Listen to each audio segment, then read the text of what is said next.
de Jennifer Makunga et sans plus attendre, voici les principaux titres.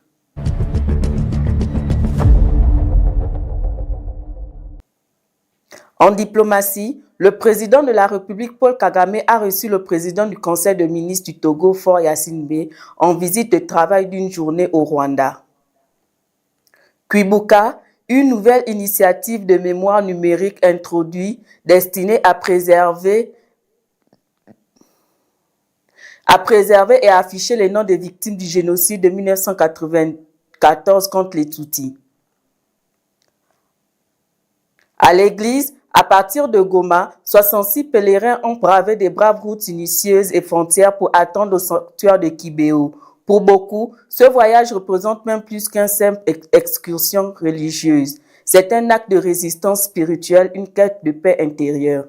Oh là là. Toujours du côté de l'église, les prêtres appellent à une église sans peur ni domination lors d'une formation synodale.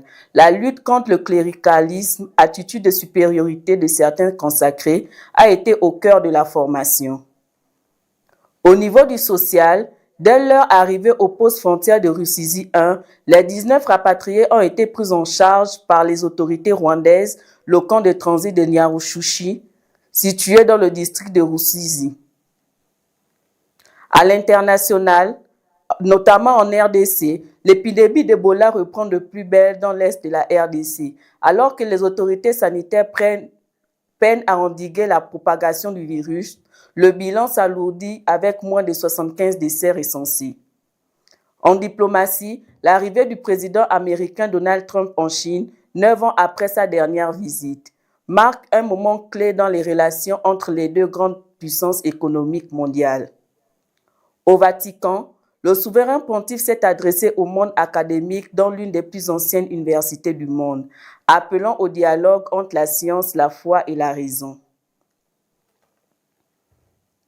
Bonsoir, mesdames et messieurs. Ce journal vous est présenté en partenariat avec Credo Hôtel, situé dans le district de Houillé. À présent, le développement des titres.